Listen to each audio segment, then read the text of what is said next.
السلام علیکم ورحمۃ اللہ وبرکاتہ۔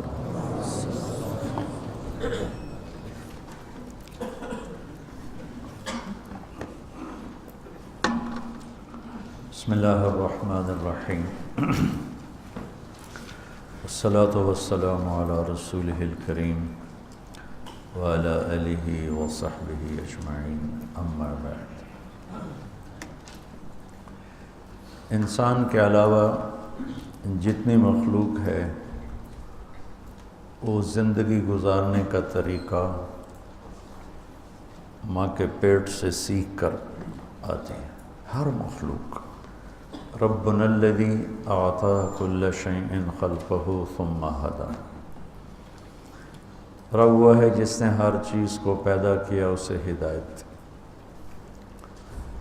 تو دنیا میں جتنی مخلوقات ہیں، نباتات ہیں، حیوانات ہیں، پرندے ہیں، انہیں صحیح طریقہ زندگی گزارنا سیکھنا نہیں پڑتا، ان کا آٹو پہ چل رہا ہے سارا۔ جس جانور نے دودھ دینا ہے وہ آٹو پہ لگا ہوا ہے، اس نے دودھ دینا ہے۔ جس نے بچہ دینا ہے، کس نے انڈے دینے ہیں، کس کے منہ میں زہر بنے گا، کس کے پنجے ہوں گے، کس کے نوکیلے دانت ہوں گے، کس کے پر ہوں گے، کس نے گوشت کھانا ہے، کس نے پتے کھانے ہیں، کس نے کیڑے کھانے ہیں۔ ایک کتا نما جانور چونٹیاں کھاتا ہے، چونٹیاں، تو اس کو اتنی طاقت اللہ نے دی ہے کہ وہ زمین کو سونگھتا جاتا ہے، تو جہاں نیچے چونٹیوں کا گھر بنا ہوتا ہے وہاں وہ کھدائی کرتا ہے اور پھر اپنی زبان سے چاٹ چاٹ کے وہ چونٹیاں کھاتا ہے۔ سی برفانی ریچھ ہے انٹارکٹیکا میں، وہ وہاں کا جو عجیب سا جانور ہے پانی کا، وہ اسے کھاتا ہے۔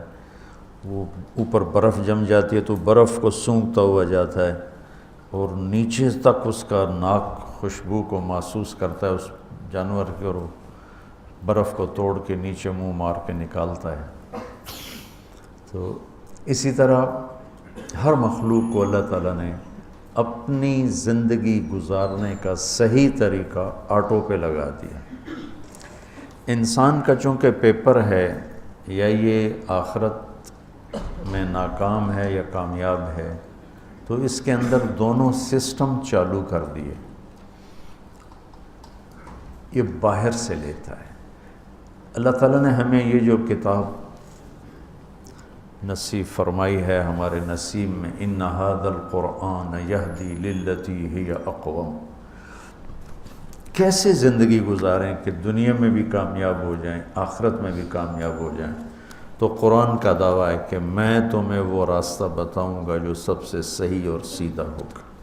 اس کتاب کے علاوہ کائنات کی کوئی کتاب نہیں جو یہ دعویٰ کر سکے۔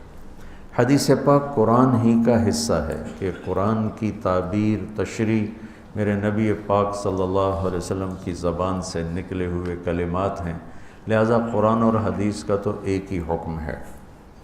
تو دونوں مل کر یہ دعویٰ کرتے ہیں کہ اگر یا ابا سفیان، میرے نبی کی حدیث یاد آ گئی اس آیت کی مناسبت سے۔ قرآن کہتا ہے ان ھذا القرآن یہدی للتی ہی اقوم، صرف ان ھذا، صرف یہی قرآن تمہیں راستہ دکھاتا ہے جو سیدھا ہے اور کامیابی تک لے جاتا ہے۔ اسی کو میرے نبی نے یوں بیان کیا، یا ابا سفیان جئتکم بکرامت الدنیا والآخرہ، ابو سفیان جئتکم بکرامت الدنیا والآخرہ، میں تمہارے پاس دنیا اور آخرت کی عزتیں لے کر آیا ہوں، کامیابیاں لے کر آیا ہوں۔ تو وہ آیت اور یہ حدیث مل کر ایک تصویر پیش کر رہے ہیں کہ کامیاب زندگی گزارنے کا طریقہ کہاں سے ملے گا؟ کسی کالج سے نہیں، کسی یونیورسٹی سے نہیں، انسانی علوم جو بے شمار بن چکے ہیں اس میں نہیں، بلکہ یہ اللہ کے بھیجے ہوئے علم میں، جس کو اللہ کہتا ہے اِنَّهُ لَقَوْلٌ فَصْلٌ وَمَا هُوَ بِالْحَزْلِ، یہ فیصلہ کن ہے، اس میں کوئی تبدیلی نہیں آ سکتی۔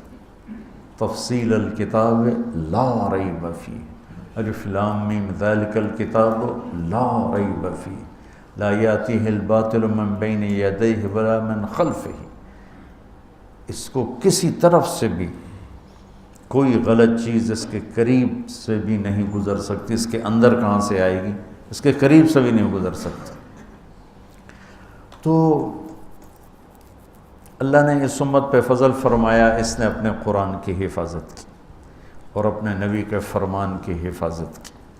ہم تک کسی نبی کی امت نے نہ اپنی کتاب کی حفاظت کی، نہ اپنے نبی کے فرمان کی حفاظت کی۔ ان انبیاء کے فرمان تو ہیں ہی نہیں ان کے پاس، جو کتابیں ہیں وہ ٹرانسلیٹڈ ہیں، وہ پتہ نہیں ہے کہ اس کی اصل کیا ہے، ترجمہ سامنے پڑا ہوا ہے، اس ترجمے کا کیا اعتبار ہے کہ یہ اسی کتاب کے مطابق ہے جو عیسیٰ علیہ السلام پر آیا تھا، پر اتری تھی۔ تو صرف یہ قرآن میدان میں ہے کہ اللہ تعالیٰ نے خود اس کی حفاظت کا ذمہ لیا۔ یہ واحد کتاب ہے دنیا کی جو بغیر سمجھے یاد کی جاتی۔ کتنی عجیب بات ہے، چونکہ ہمارے ماحول میں ہے تو ہمیں پتہ نہیں چلتا۔ جس چیز کو انسان سمجھتا نہ ہو اسے یاد نہیں کر سکتا، دل ہی نہیں لگتا یاد کرنے، اور جس چیز کو سمجھتا ہے اسے یاد کرنے میں دل لگتا ہے۔ ایک 7 سال کے بچوں کو کیا پتہ میں کیا پڑھ رہا ہوں، کیا نہیں پڑھ رہا ہوں، یہ کیا ہے، اور وہ یوں یاد کرتا ہے کہ اوپر سے نیچے پڑھتا ہے، نیچے سے اوپر پڑھتا ہے۔ وہ جو کراچی کے حفاظ، وہ کیا ہے، وہ تو کوئی اللہ پاک کا معجزہ ہے، کرامت ہیں کہ ایک لفظ بتاؤ تو آگے پڑھ دیں گے، پیچھے پڑھ دیں گے، والناس سے شروع ہو کر الف لام میم تک چلے جائیں گے، الف لام سے شروع ہو کر والناس تک چلے آئیں گے۔ ایسا دنیا میں کہیں کسی کتاب کے ساتھ نہیں۔ تو میرا دکھ یہ ہے کہ امت نے قرآن بھولا دی۔ میں نے شیخ الہند جو علماء دیوبند کے سب کے استاد اور اس دیوبند مدرسہ کے پہلے شاگرد ہیں، 1864 میں دیوبند کی بنیاد رکھی گئی۔ اللہ تعالیٰ ان علماء حقانی کو جزائے خیر عطا فرمائے۔ انگریز کی محنت تھی کہ انڈیا کو اسپین بنا دیں، جیسے اسپین سے اسلام کا نام مٹ گیا۔ 800 سال کی حکومت کے بعد اسپین میں اللہ کا نام لینے والا ایک نہ بچا، ایک۔ ایسے انہوں نے دھو کے رکھ دیا۔ اور وہ قرطبہ کی جامع مسجد جہاں علامہ قرطبی جیسے بیٹھ کے تفسیر بیان کیا کرتے تھے، وہ ساری گرجا بنی پڑی، صرف محراب کے پاس تھوڑی سی جگہ انہوں نے سے کور کی ہوئی ہے، بس اتنی جتنی یہ 2 پلر ہیں، تو ایسے کر کے انہوں نے بارڈ لگا دی ہے۔ وہ محراب اپنی اصل جگہ میں بالکل درمیان میں انہوں نے گرجا بنا دیا، بت رکھے ہوئے ہیں، تصویریں ہیں، مسجد کے در و دیوار روتے ہیں، نوحہ گناہ ہے کہ ہائے مسجد مرثیہ خواہیں کہ نمازی نہ رہے۔ مرثیہ تو مسجد قرطبہ کا میں دیکھ کر آیا ہوں۔ تو انگریز کی یہ محنت تھی کہ یہاں سے دھو دیا جائے اسلام کو۔ اللہ علماء دیوبند کے درجات بلند فرمائے۔ 1864 میں پہلے یہ حضرات جنگ آزادی میں شریک ہوئے، اور شاملی جہاں علماء دیوبند نے جہاد کیا، حافظ ضامن شہید ہوئے اور کوئی بڑے بڑے شہید ہوئے، کچھ بچ گئے۔ وہ شاملی اب ایک بہت بڑا قصبہ بن چکا ہے۔ میں 89 میں وہاں گیا تھا، تو جب سیاسی طور پر پوری مات کھا گئے اور قوت ہاتھ سے نکل گئی، کیونکہ اپنے ہی جب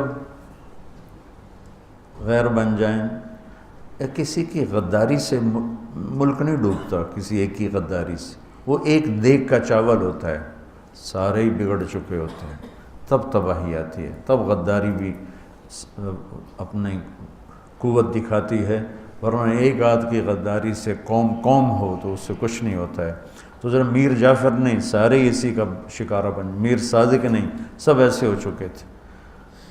تو وہ جنگ آزادی اپنوں ہی کا شکار ہو گئی۔ ایک رجب علی تھا، ایک نجف خان تھا، ایک الہی بخش تھا، ایک شجاع الدولہ تھا، یہ لوگ تھے جنہوں نے دلی کا راستہ صاف کیا انگریز کے لیے، تو اپنے ہی تھے۔ اس کے بدلے میں رجب علی کو انہوں نے اتنا سونا دیا کہ اس نے امبالے میں پورا ایک فورا سونے کا بنایا جس میں شراب نکلتی تھی، اور وہ کمبخت شام کو بیٹھ کے شراب پیتا تھا اپنے ساتھیوں کے ساتھ، کہ وہ پانی کی وجہ وہ شراب نکلتی تھی۔ تو اس طرح جب قوم ڈوبتی ہے، اس کے افرادوں کے ضمیر بک جاتے ہیں، تو پھر ملاح کشتی کے پھٹے ٹوٹ جائیں تو ملاح کہاں پار لگائے گا اسے؟ تو ہندوستان کی قیادت اور وہاں کی جو ریاستیں تھیں وہ اپنی استعدادیں ختم کر چکی تھیں، تو اللہ تعالیٰ نے چند لوگوں کے دل میں ڈالا کہ اب اسلام کو بچایا جائے۔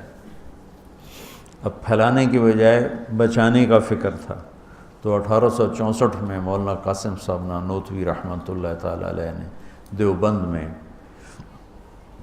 ایک چھپر ڈالا، مسجد بنائی بغیر چھت کے، اور ایک چھپر جس میں ایک طالب علم اور ایک استاد اور ایک انار کا درخت۔ 89 میں وہ انار کا درخت میں دیکھ کے آیا تھا، وہ 1864 اور میں گیا تھا 1999۔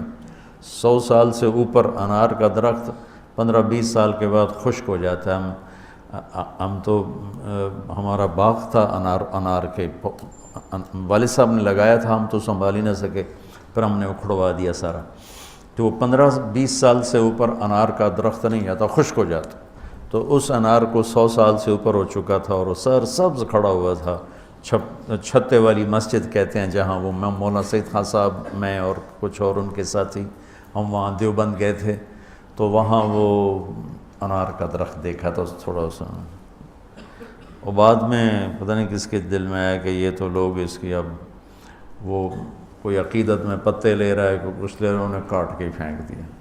میرے جی میں تھا کاٹتے نہیں، ویسے اس کی حفاظت رکھتے تھے، ایک تاریخی چیز ہوتی، یادگار ہوتی، جب تک کھڑا رہتا، اتنا غلوب بھی ٹھیک نہیں ہے۔ تو 1864 میں استاد کا نام محمود احمد اور شاگرد کا نام محمود الحسن، اور کسی کو نہیں پتا کہ کتنی بڑی تاریخ بننے والی ہے۔ مولانا ظفر علی خان رحمۃ اللہ علیہ بہت بڑے شاعر گزرے ہیں، ذمہ دار اخبار نکالتے تھے۔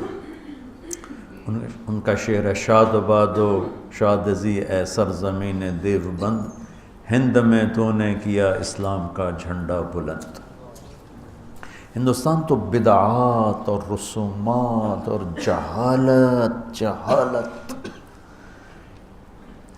علم سے مناسبت ہی کوئی نہیں تھی۔ سب پیروں فقیروں، جو جاہل پیر فقیر تو ہمارا سرمایہ ہیں، پر جو صحیح ہوں، لیکن وہ جاہلوں سے جڑے ہوئے تھے۔ تو شاہ ولی اللہ رحمۃ اللہ علیہ پہلی ہستی ہیں جو انڈیا میں حدیث کو لائے، ورنہ فقہ اور منطق مجھے آج تک سمجھ میں نہیں آیا کہ منطق کی ضرورت کیا ہے علم دین کے اندر، مجھے نہیں سمجھ میں آیا۔ یا لیت شعری، کوئی مجھے سمجھا دے۔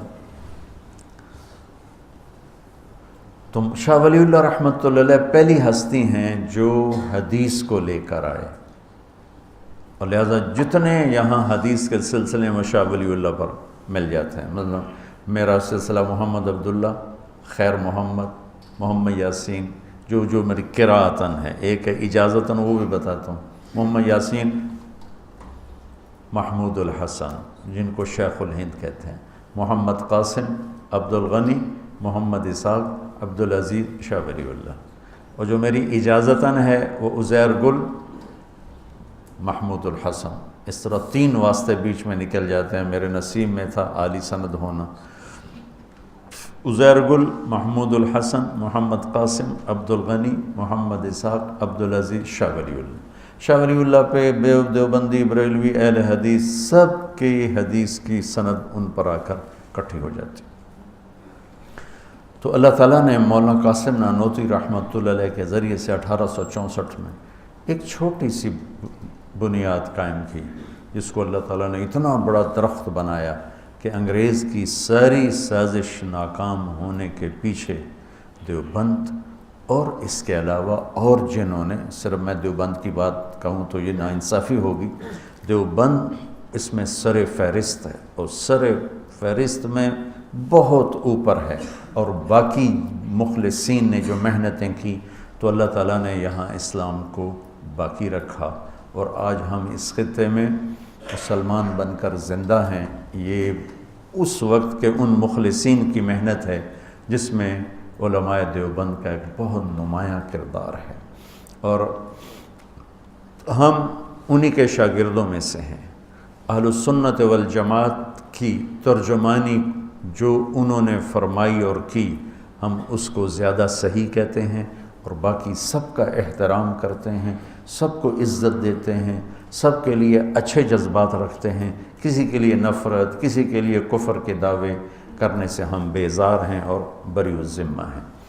تو شیخ الہند رحمۃ اللہ علیہ کی میں بات آپ کو سنا رہا تھا، یہ پہلے استاد بنے، پہلے شاگرد بنے، پھر پہلے استاد بنے، پھر یہ شیخ الحدیث بنے۔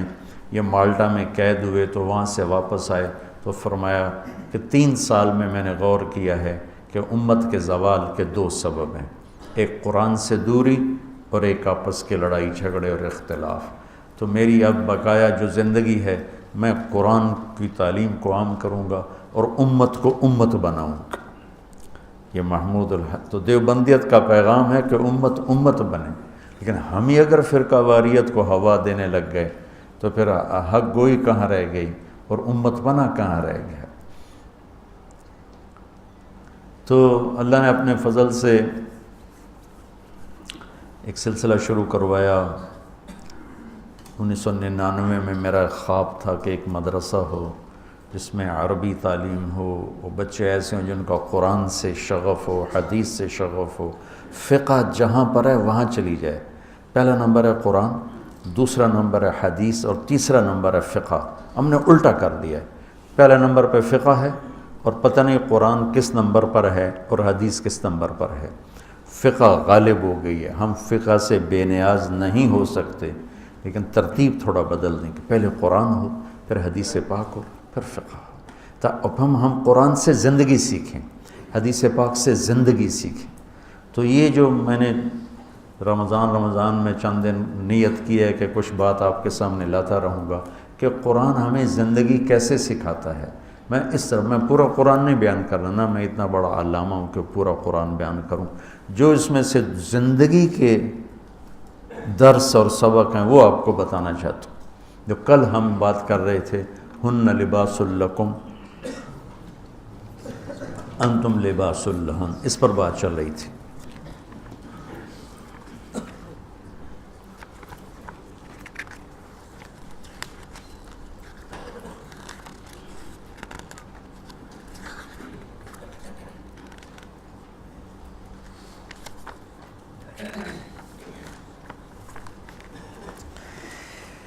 احل لکم لیلۃ اعوذ باللہ من الشیطان الرجیم بسم اللہ الرحمن الرحیم احل لکم لیلۃ الصیام الرفث الی نسائکم ہن لباس لکم وانتم لباس لہن علم اللہ انکم کنتم تختانون انفسکم فتاب علیکم وعفا عنکم فالآن باشروہن وابتغوا ما کتب اللہ لکم وکلوا واشربوا حتی يتبين لكم الخيط الأبيض من الخيط الأسود من الفجر ثم أتموا الصيام إلى الليل ولا تباشروهن وأنتم عاكفون في المساجد تلك حدود الله فلا تقربوها كذلك يبين الله آياته للناس لعلهم يتقون۔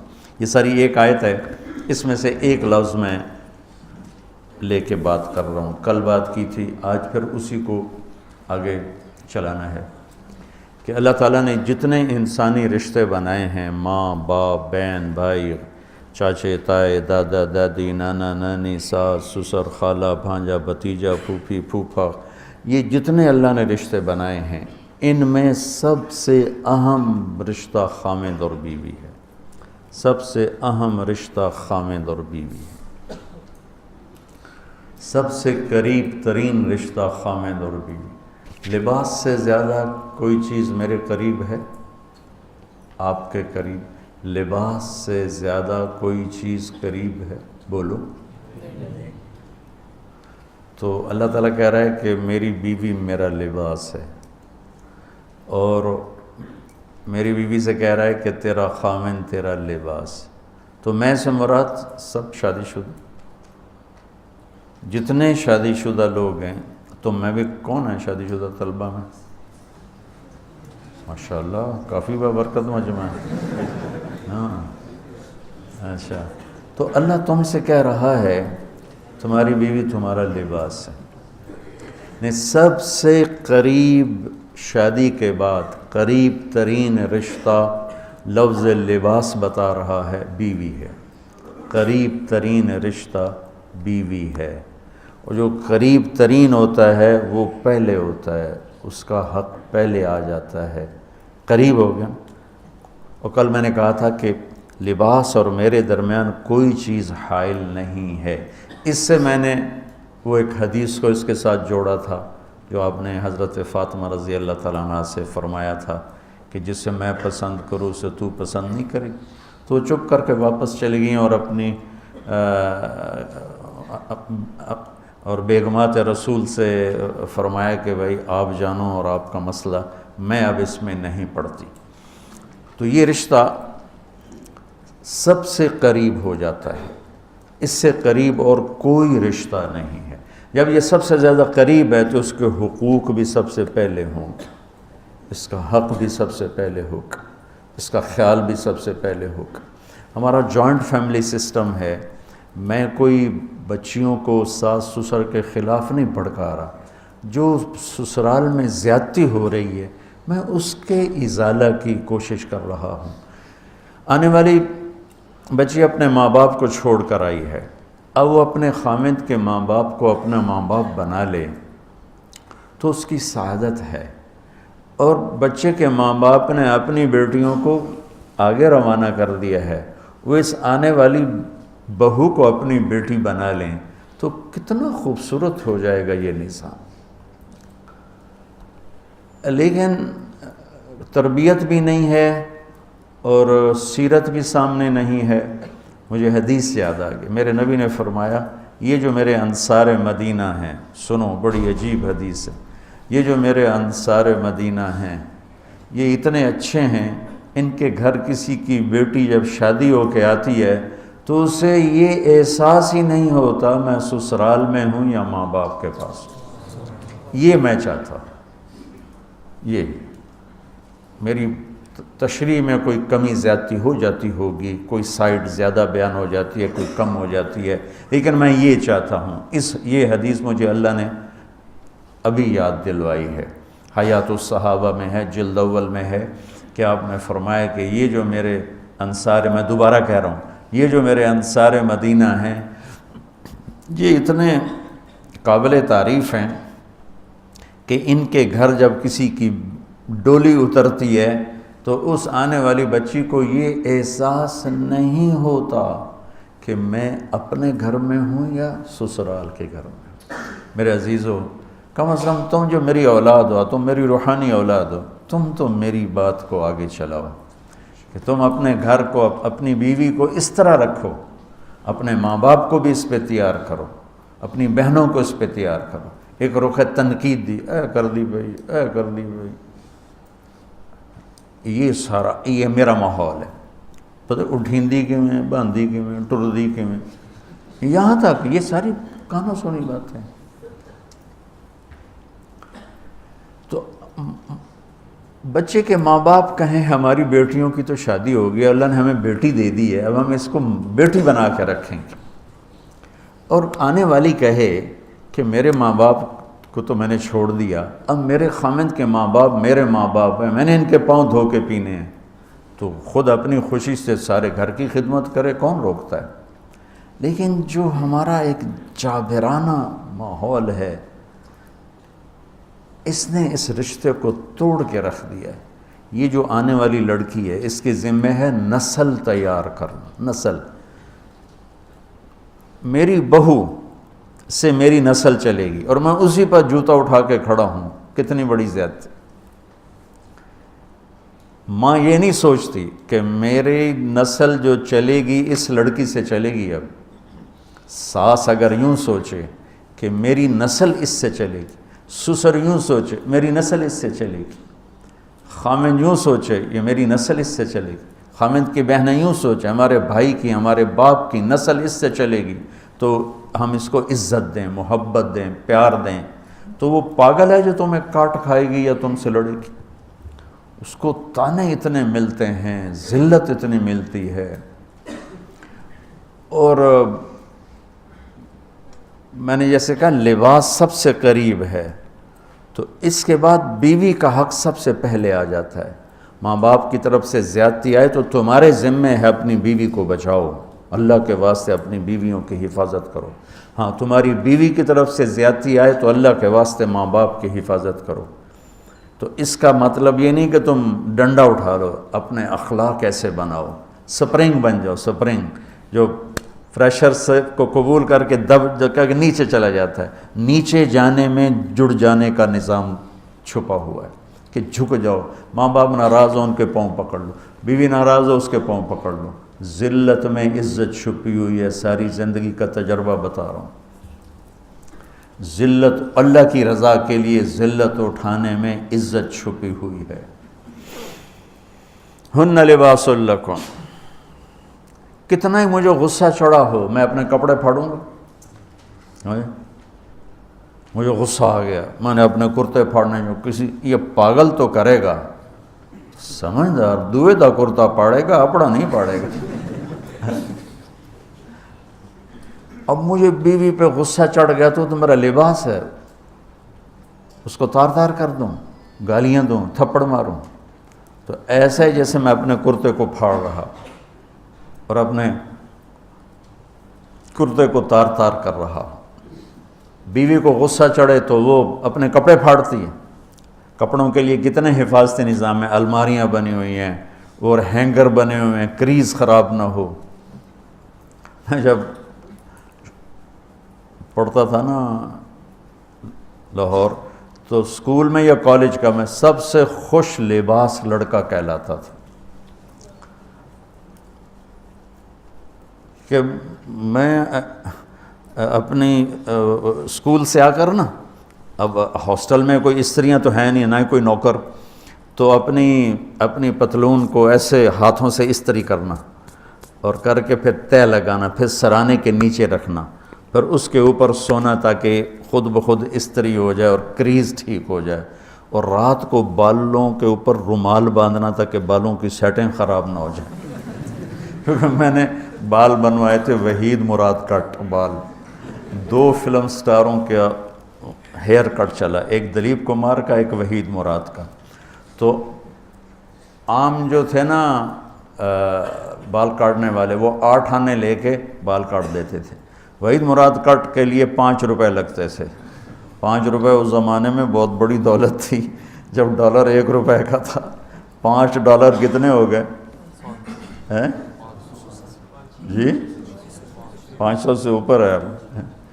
تو یوں سمجھو کہ وہ 5 روپے دے کر وحید مراد کٹ بنتا تھا، تو پھر میں وہ اوپر رومال باندھتا تھا کہ سوتے ہوئے میرے بالوں کا ہیئر سٹائل خراب نہ ہو جائے۔ ایک چھوٹا سا بچہ ہے لیکن اپنے لباس کو کیسے حفاظت کر رہا ہے، کریز ٹھیک کر رہا ہے، سرانے کے نیچے رکھ رہا ہے اور اس کو صاف ستھرا رکھ رہا ہے۔ ہم کھاتے ہوئے کیا کرتے ہیں، آگے اگر کپڑے نئے پہنے ہوں تو آستینیں چڑھا لیتے ہیں کہ کہیں کوئی شوربہ کچھ سالن ادھر نہ لگ جائے، ادھر نہ لگ جائے۔ میں جب بھی بیٹھتا ہوں تو میری بیوی کہتی ہے آستینیں چڑھاؤ، آستینیں چڑھاؤ، لگنا چاہے۔ اور آگے ہم کیا کرتے ہیں، تولیہ رکھتے ہیں، نیپکن رکھتے ہیں، کوئی رومال رکھتے ہیں۔ بڑے بڑے ہوٹلوں میں جاؤ تو پہلے وہ ساتھ رکھا ہوتا ہے کہ کوئی کھانے کا ذرہ گرے، سالن کا کوئی قطرہ گرے تو آپ کے کپڑے خراب نہ ہوں۔ ہم کیچڑ میں جا رہے ہوں تو ہم اپنے پاؤں گندے کر لیتے ہیں، کپڑے گندے نہیں ہونے دیتے۔ اپنے شلوار اوپر کر لیتے ہیں، پتلون اوپر کر لیتے ہیں، پاجامہ اوپر کر لیتے ہیں۔ تو جب کہیں سے کوئی آنے لگے ایسی ناگواریاں تو اپنے اوپر لے لو، بیوی پہ نہ آنے دو۔ ہم کپڑا بچاتے ہیں یا پاؤں بچاتے ہیں؟ کپڑا بچاتے ہیں، شلوار اوپر ٹانگ لیتے ہیں، کرتے کو یوں سمیٹ لیتے ہیں۔ تو جتنا کیچڑ ہے حالات کا، واقعات کا، اخلاق کا، وہ کیچڑ اپنے اوپر لے لو، بیوی کو بچا لو۔ اور بیوی کیا کرے؟ وہ جتنا کیچڑ ہے حالات کا، واقعات کا، ناگواریوں کا، اپنے اوپر لے لے، خامد کو بچا لے۔ لباس کا اور کیا کام ہے؟ یواری سواتکم، یہ تمہارے عیب چھپاتا ہے۔ تو میرا کام کیا ہے؟ میں بیوی کی کمیاں چھپاؤں، ڈھنڈورا نہ پیٹوں۔ بیوی کا کام کیا ہے؟ خامد کی کمیاں چھپائے، ڈھنڈورا نہ پیٹے۔ دوسرا کام کیا ہے لباس کا؟ وریشہ، لباس مجھے خوبصورت بناتا ہے۔ یہ ایک واحد رشتہ ہے جو زندگی کو خوبصورت بناتا ہے۔ سب کچھ ہو، بیوی نہ ہو تو تنہائی کا احساس مار دیتا ہے۔ اس سے ایک اور مطلب نکلتا ہے کہ لباس کے بغیر ایک لمحہ گزارا نہیں۔ سارا دن پانی نہیں پیتے ہیں نا، اب میں بیان میں پانی پی رہا ہوں، لیکن 16 گھنٹے تو گزارے ہیں نا، پانی نہیں پیا، کھانا نہیں کھایا۔ 16 سیکنڈ لباس کے بغیر گزار سکتے ہیں؟ بولو۔ کوئی بھی کمرے میں نہ ہو، تم تنہا ہو، تم کپڑے اتارو تو تم اپنے آپ کو عجیب فیل کرو گے، تم خود اپنے آپ کو چادر میں چھپانے کی کوشش کرو گے۔ ان لباس ایک ایسی زبردست ضرورت ہے بلا دلیل کہ تم تنہا کمرے میں بھی کپڑے اتارو تو تم اپنے آپ کو عجیب سا محسوس کرتے ہو۔ اس سے پتہ چلا کہ بیوی کے بغیر کوئی زندگی نہیں ہے اور خامد کے بغیر عورت کی کوئی زندگی نہیں ہے۔ یہ ہمارا بدبخت معاشرہ ہندی کہ کسی بچی کو طلاق ہو جائے، وہ گل سڑ کے مر جاتی، اس کی شادی نہیں ہوتی۔ کوئی جوان بچی بیوہ ہو جائے، وہ سسک کے مر جاتی، اس کی شادی نہیں ہوتی۔ کوئی 40-50 سال کا ہو جائے مرد، اس کی بیوی مر جائے، کوئی اس کو لڑکی دینے کے لیے تیار کوئی نہیں۔ اور لباس کا لفظ بتاتا ہے کہ شادی کے بغیر انسان ننگا ہے، اور ننگے انسان کا کوئی کہیں بھی گزارا نہیں ہے۔ لفظ لباس بتاتا ہے کہ ہم اس چیز کو رواج دیں کہ شادیاں ہوں، بیوہ کی شادی ہو، مطلقہ کی شادی ہو، کوئی کس کی بیوی مر جاتی ہے۔ حضرت ابن مسعود کا فرمان ہے اگر میری موت میں 10 دن باقی ہوں تو بھی میں شادی کر لوں گا اگر میری بیوی مر جائے تو۔ ابو ہریرہ کہتے ہیں اگر میری زندگی میں 7 دن باقی ہوں اور میری بیوی مر جائے تو میں 1 ہفتہ بھی شادی کے بغیر نہیں رہوں گا، میں شادی کر لوں گا۔ تو ہم ایک ہندی معاشرے سے متاثر ہیں جہاں بیوہ کی کوئی سنوائی نہیں، مطلقہ کی کوئی سنوائی نہیں، اور کوئی جوان بھی 2-4 بچے ہیں اور بیوی مر جائے تو اس کی کوئی شادی نہیں ہے، وہ سسک کے وہ بلک کے زندگی گزارتے ہیں۔ ہم لوگ اس کو رواج دیں۔ لباس، لفظ لباس بتا رہا ہے کہ جیسے لباس کے بغیر ایک لمحہ آدمی چین سے نہیں بیٹھ سکتا، ایسے ہی اس رشتے کے بغیر زندگی میں کوئی خوبصورتی نہیں، کوئی حسن نہیں ہے۔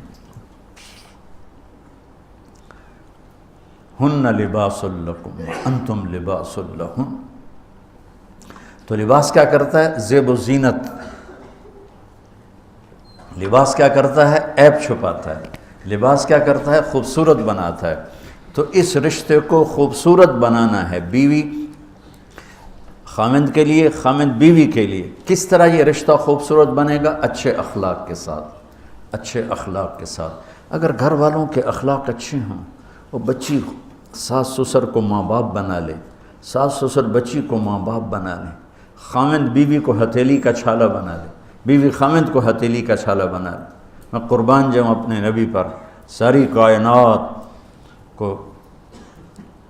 نور ایمان دینے والی ہستی، اور حضرت عائشہ رضی اللہ عنہ کو لقمے بنا کے کھلا رہے ہیں۔ کمال۔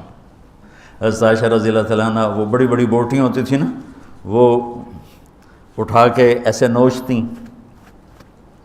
اور پھر رکھ دیتی، روٹی کا ٹکڑا اٹھاتی۔ میرے نبی وہی بوٹی اٹھاتے جہاں حضرت عائشہ نے نوچا ہوتا تھا، وہیں دکھا کے کرتے تھے، ان کی محبت کو لینے کے لیے اور ہمیں سکھانے کے۔ حضرت عائشہ گلاس اٹھاتی، وہ بڑے بڑے ہوتے تھے، اب تو یہ چھوٹے چھوٹے گلاس ہیں۔ بخل کا زمانہ آ گیا، پانی بھی تھوڑا دیں۔ ہمارے دیہات کا کلچر تھا، اب تو مٹ گیا ہے، مہمان ہی کوئی نہیں ہوتے. جب کچی سڑکیں ہوتی تھیں اور ذرائع نہیں تھے تو بہت سے مسافر ہمارے ڈیروں میں آ کے رات گزارتے تھے.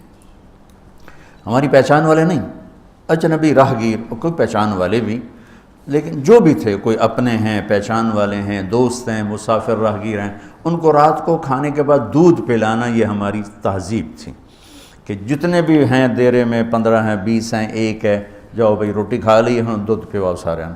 وہ جانور بہت زیادہ ہوتے تھے، کھیتی باڑی کم ہوتی تھی، دودھ وافر ہوتا تھا. وہ گلاس اتنے بڑے بڑے ہوتے تھے، 3-3 پاؤ کا گلاس ہوتا تھا. تو ایک ہمارے دادے کے زمانے کا نا چاچا لال سنپال، وہ آ گیا دیرے میں، نوکر گیا دودھ پلانے، تو گلاس کو دیکھ کے نوکر سے کہندا پتر میں نہیں پیندا. اسا کہا چاچا کیوں نہیں پینا؟ اسا کہا 2 تو ود پیواں تو بے غیرت بنا، تے 2 تے میرا گزارا نہیں جاتا. میں نہیں پیندا. تو حضرت عائشہ رضی اللہ تعالیٰ عنہ گلاس اٹھاتی اور یہ پیا، یہ رکھا. میرے نبی اٹھاتے اور جہاں حضرت عائشہ کے ہونٹ لگے ہوتے تھے وہاں ہونٹ رکھ کے.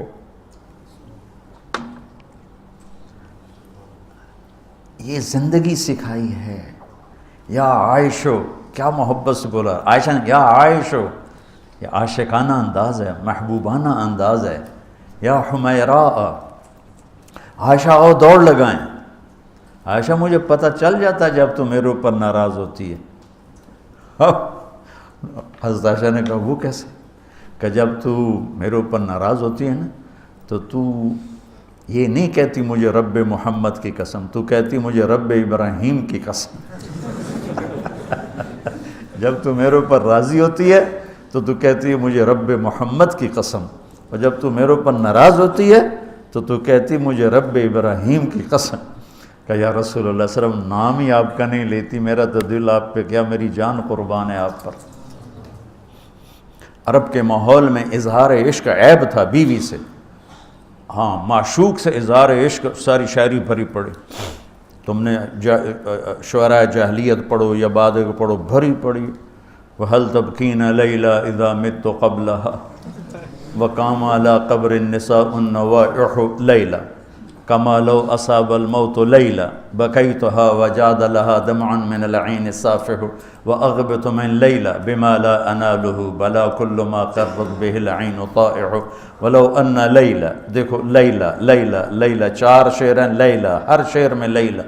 وَلَوْ أَنَّ لَيْلَ الْأُخَيْلِيَّةَ سَلَّمَتْ عَلَيَّ بَدُونِي جَنْدَلٌ وَصَفَائِحُ لَسَلَّمْتُ تَسْلِيمَ الْبَشَاشَةَ أَوْ زَقَى إِلَيْهَا صَدًا مِنْ جَانِبِ الْقَبْرِ سَائِحُ. وہ بڑے زور شور سے لیلہ لیلہ لیلہ اپنے اشعار میں کہہ رہا ہے. لیکن بیوی سے اظہار عشق عیب، موت. اس ماحول میں جس میں بیوی سے اظہار عشق ایک عیب تھا اور معشوق سے اظہار عشق شاعری بھری پڑی. ترکت ہوا لیلا وسعد بمعزل، کیا کیا خوبصورت شاعری ہے. بے بالشموس الجانحات غواربا، اللہ بساط من الحریر جلاببا حاولنا تفدیتی وخفنا مراقبا فوضعنا ایدیہن فوق ترائب.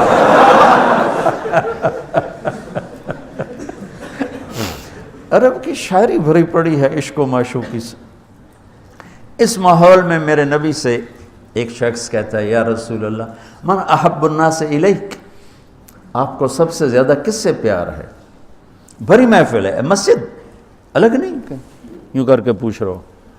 بھری محفل میں آپ سب سے زیادہ کس سے پیار کرتے ہیں؟ تو آپ نے زور سے کہا عائشہ سے.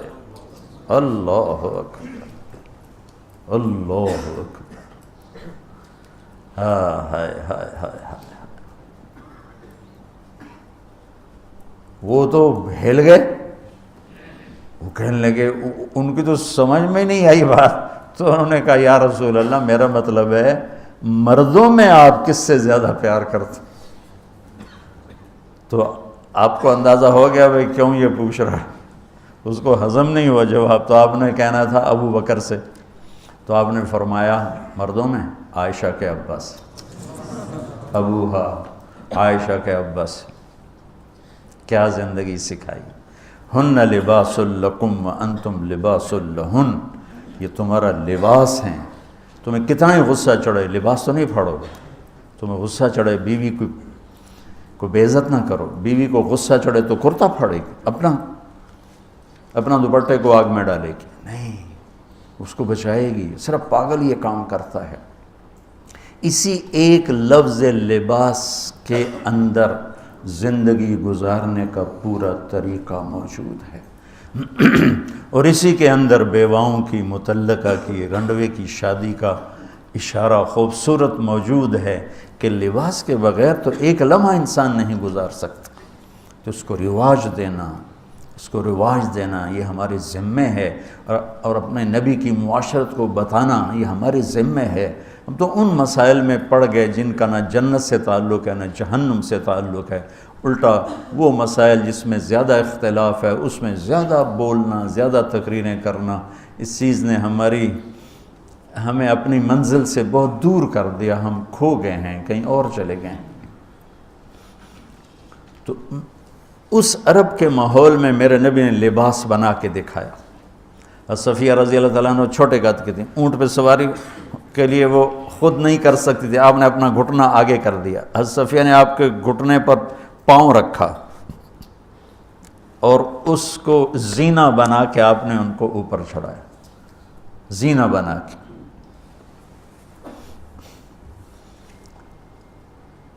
جہاد کے سفر سے واپسی ہو رہی ہے، سب صحابہ سے کہا آگے نکل جاؤ، سب آگے نکل گئے، اتنا نکلے کہ غائب ہو گئے، نظر نہیں آ رہے، تو آپ نے کہا عائشہ دوڑ لگائیں، اللہ، عائشہ دوڑ لگائیں، ہم نے کہا جی لگائیں، تو حضرت عائشہ فرماتی ہیں میں نے دوڑ لگائی، میں آگے نکل گئی، آپ پیچھے رہ گئے۔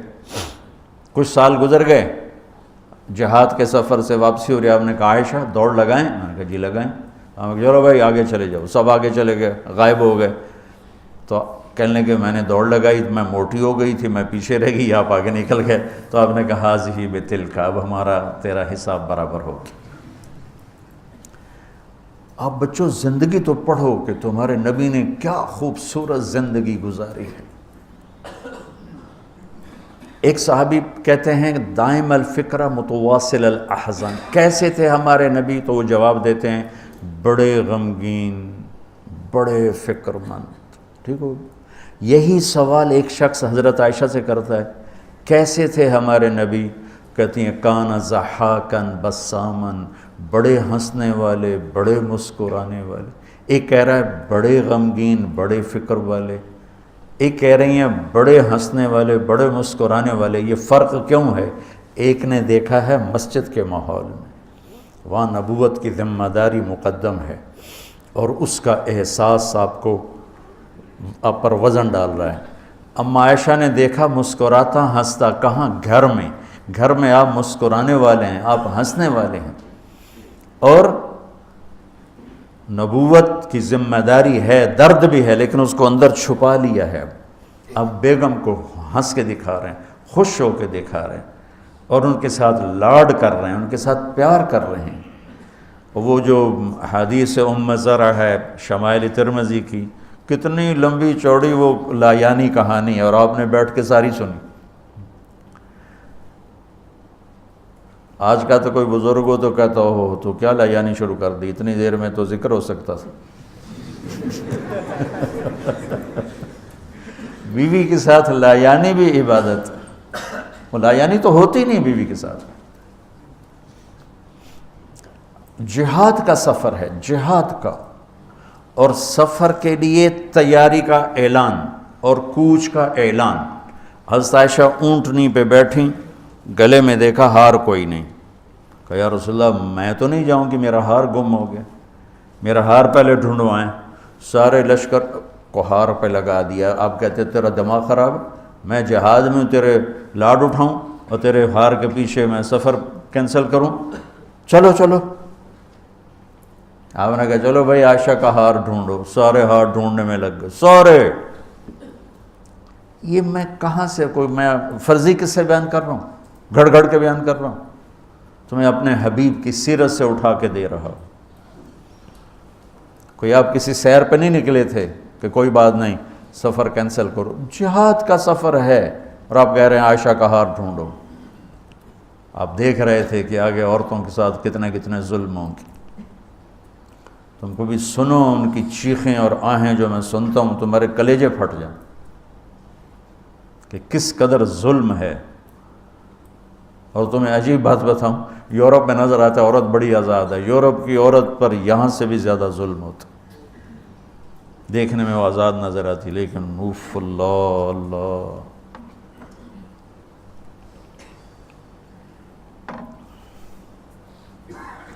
شام ہو گئی تو قافلہ رک گیا، اب تو بھائی شام ہو گئی، ہار نہیں ملا۔ مغرب عشاء کے لیے تو پانی موجود تھا، اب عشاء پڑھنے کے بعد پانی ختم، چونکہ خیال تھا بھائی اگلی منزل پانی ہے تو وہاں جا کے نماز پڑھیں گے، تو اب پانی کوئی نہیں ہے، اور سب نے ابو بکر صدیق رضی اللہ تعالیٰ عنہ کو تانے دینے شروع کیے، تیری بیٹی کی وجہ سے اب فجر کی نماز کا کیا بنے گا، اب تو پانی کوئی نہیں، وہ وضو کیسے کریں گے، تیمم کی آیت ابھی آئی نہیں ہے۔ تو حضرت ابوبکر صدیق کو غصہ چڑھا، وہ گئے اللہ کے نبی کے خیمے میں، وہ تو باب تھے، تو آگے اللہ کے نبی حضرت عائشہ کی گود میں سر رکھے سو رہے تھے، حضرت عائشہ یوں بیٹھی ہوئی تھی، تو اب کیا کریں، وہ سوئے ہوئے ہیں تو بول تو سکتے نہیں، تب وہ چہرے سے ان کو ڈانٹ رہے ہیں،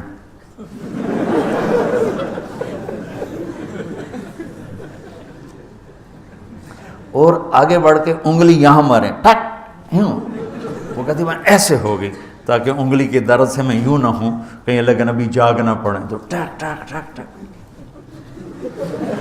تیری وجہ سے آج سارا صحابہ تکلیف میں اور پانی کوئی نہیں ہے، گویا چہرے سے سارا کچھ کہہ رہے ہیں، یوں کر رہے ہیں، چہرے سے سارا کچھ بتا رہے ہیں، اور غصے میں باہر آ گئے۔ اللہ کے نبی کی آنکھ کھلی، پتہ چلا پانی کوئی نہیں، نماز کا ٹائم ہے، اللہ نے کہا چلو فتیمموا صعیدا طیبا، چلو بھائی مٹی سے تیمم کرو، ہم نے تمہیں پانی سے بھی بے نیاز کر دیا۔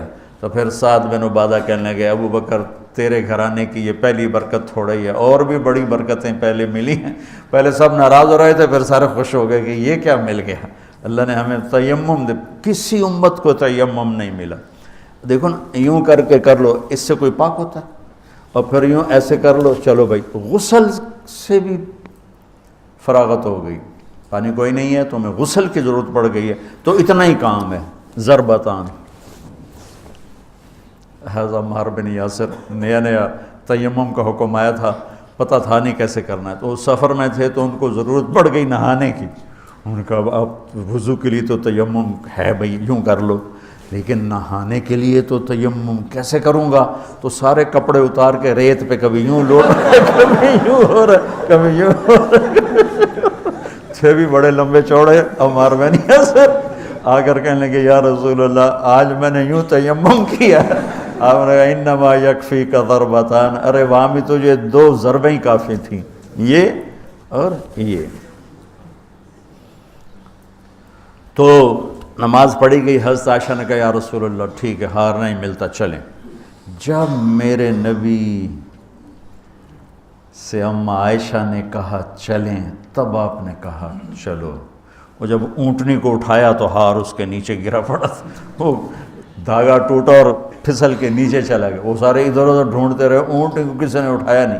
اللہ نے تیمم کی رخصت دینی تھی، اور ایک ہمیں خوبصورت زندگی کا درس دینا تھا کہ اتنے بڑے سفر میں بھی بیوی کے لاڈ کو مقدم کیا، ضرورت کو نہیں۔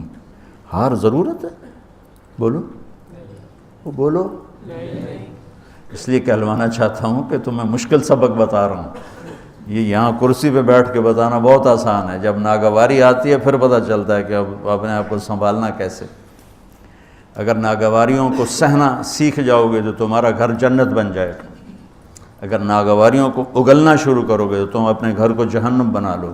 یاد رکھنا، شکل صورت چند دن، روپیہ پیسہ ایک دن بھی نہیں، کپڑے زیور گاڑیاں چند دن، چند دن، اور اخلاق موت تک ساتھ دیتے۔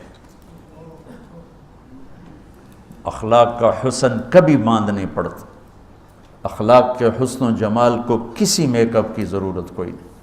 بمکارم الاخلاق کن متخلقا لیفوہا ثناء جدک العطر الثنی فاصدق صداقک ان صدقت صداقتا فادفع عدوک باللتی فإذا الذی۔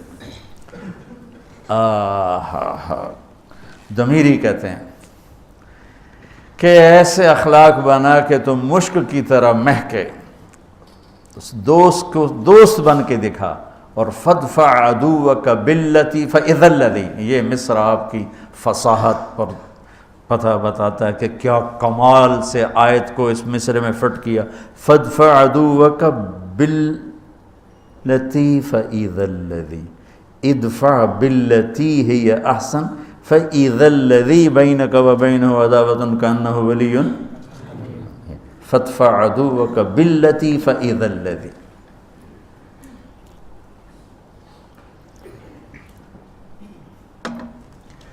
تو یہ رشتہ بہت مظلوم ہے، اس وقت بہت مظلوم ہے۔ بے شک کہیں آنے والی لڑکی ایسی بے وقوف ہوتی ہے کہ تہس نہس کر دیتی۔ لڑکی کے ماں باپ اتنے بے وقوف ہوتے ہیں کہ بچی کو دینے کے بعد بھی اپنے کنٹرول میں رکھتے ہیں۔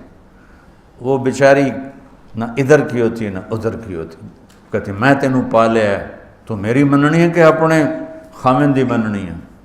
حالانکہ جب قبول کیا کا لفظ کہہ دیا، اب سب سے بڑا حق خامند کا ہے۔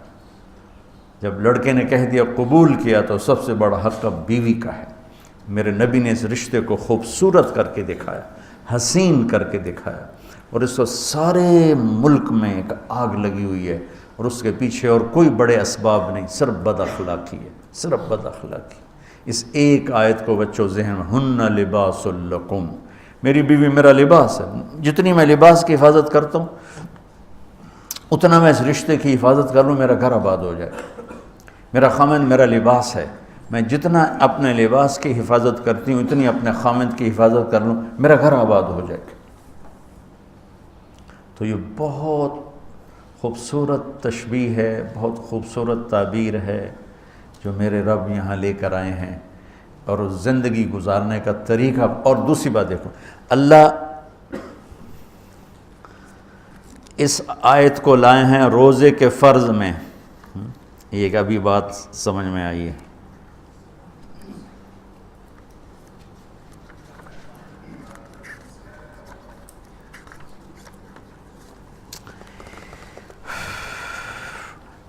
پیچھے آ رہا ہے یا الذین آمنوا کتب علیکم الصیام، روزے آ رہے ہیں، ٹھیک ہے، یہ سارا روزہ آ رہا ہے، یہ سارا روزہ آ رہا ہے۔ اذا سألک عبادی، اس میں دعا آ گئی، پھر احل لکم لیلۃ الصیام الرفث، یہ معاشرت آ گئی۔ اس کے بعد پھر اللہ تعالیٰ بتا رہا ہے کلوا واشربوا حتی یتبین لکم الخیط الابیض۔ فرض روزے کے درمیان معاشرت کو اللہ نے ذکر کیا ہے۔ فرض روزے کے اوپر بھی روزہ ہے، نیچے بھی روزہ ہے، درمیان میں معاشرت ہے۔ یہ ایک بات ابھی ذہن میں آئی ہے کہ ہم روزے کو جتنی اہمیت دیتے ہیں، عبادات کو ہم جتنی اہمیت دیتے ہیں، اتنی اہمیت ہم معاشرت کے احکام کو نہیں دیتے۔ ہم معاشرت کو سمجھتے ہیں دنیا داری ہے، میں بیوی سے ہنس رہا ہوں، کھیل رہا ہوں، میں اس کے پاس بیٹھوں، وہ میرے پاس بیٹھی ہے، ہم کوئی گھر کی بات کر رہے ہیں، ہم اسے دنیا داری سمجھتے ہیں۔ اور میرا رب اوپر روزہ، نیچے روزہ، اور بیچ میں لباس لکم۔ کیا عجیب بات نہیں؟ اوپر بھی روزہ، نیچے بھی روزہ، اور بیچ میں ہن لباس لکم وانتم لباس لہن۔ جیسے اوپر بھی اخلاق، نیچے بھی اخلاق، اور بیچ میں تبلیغ، خذ العفو واعرض عن الجاہلین، اور بیچ میں ہے وامر بالعرف، معاف کرنے کو مضبوط پکڑو، نیچے زیادتی کرنے والوں کو معاف کرو، اور درمیان میں دعوت کا کام کرو۔ دعوت کو خوبصورت بنایا اخلاق کے ساتھ، اور بندگی کو خوبصورت بنایا معاشرت کے ساتھ، کہ اوپر روزہ، نیچے روزہ، اور بیچ میں آ رہا ہے تمہاری بیوی تمہارا لباس ہے، تمہارا خامن تمہارا لباس ہے۔ یہ ایک خوبصورت درس ہے بچوں، اگر اس کو میں لے لوں، آپ لے لیں، جو سن رہے ہیں وہ لے لیں، ان کی زندگیاں آباد ہو جائیں گی۔ سبحانک اللہم و بحمدک، نشہد ان لا الہ الا انت، نستغفرک و نتوب الیک۔ اللہم لک الحمد کما انت اہلہ، فصل علی محمد کما انت اہلہ، وفعل بنا ما انت اہلہ، انک اہل التقوی و اہل المغفرہ۔ یا اللہ، یہ رمضان کی مبارک راتیں ہیں، ہم تیرے نام پہ جمع ہوتے ہیں، تیرے نام پہ منتشر ہوتے ہیں، ہمارا یہ مختصر سا عمل قبول فرما۔ جتنے سننے والے ہیں، جن جن گھروں میں بیٹھ کے سن رہے ہیں، ان سب کی دنیا بھی بہتر فرما، آخرت بھی بہتر فرما۔ تیرا عرش پہلے آسمان پر ہے، تیری طرف سے ندا ہے، کوئی مانگنے والا ہے۔ یا اللہ، ہم تجھ سے نور ایمان مانگتے ہیں، تجھ سے ہدایت کا نور مانگتے ہیں، تجھ سے عافیت اور سلامتی مانگتے ہیں۔ جتنوں نے میرے ساتھ ہاتھ اٹھائے ہوئے ہیں، سب کے لیے میرے مولا دنیا کی بھلائی اور عافیت، موت کے وقت کی عافیت اور قبر کی سہولت اور عافیت، میدان محشر کی عافیت اور پل صراط کی عافیت اور جنت میں عبدالآباد کی عافیت کے ہم طلبگار ہیں۔ یا اللہ، جتنے تیرے بندے بندیاں روزہ رکھ رہے ہیں، سب کے روزے قبول فرما۔ تراویاں پڑھ رہے ہیں، ذکر کر رہے ہیں، تسبیح پڑھ رہے ہیں، مراقبہ کر رہے ہیں، یا اللہ سبق پڑھ رہے ہیں، درس پڑھ رہے ہیں، عمرہ کر رہے ہیں، طواف کر رہے ہیں، یا اللہ سب کی عبادات کو قبول فرما۔ اور ابھی تک جو اپنی غفلت کی وجہ سے یا اللہ اس مہینے میں بھی متوجہ نہیں ہوئے، تو انہیں اپنی طرف متوجہ فرما۔ وہ مرد ہیں یا عورت ہیں، وہ شہری ہیں دیہاتی ہیں، انہیں اپنا تعلق دے، انہیں روزہ رکھنے والا بنا۔ اور یا اللہ پوری امت پر اس رمضان کی برکت سے آئی ہوئی مصیبتیں ٹال دو۔ ہمارے ملک کی حفاظت فرما، اس کے چاروں صوبوں کی حفاظت فرما، اس میں رہنے والوں کی حفاظت فرما۔ ہمیں اپنی یا اللہ برکتوں سے نواز دے، رحمتوں سے نواز دے۔ وصلی اللہ تعالی نبی الکریم، آمین۔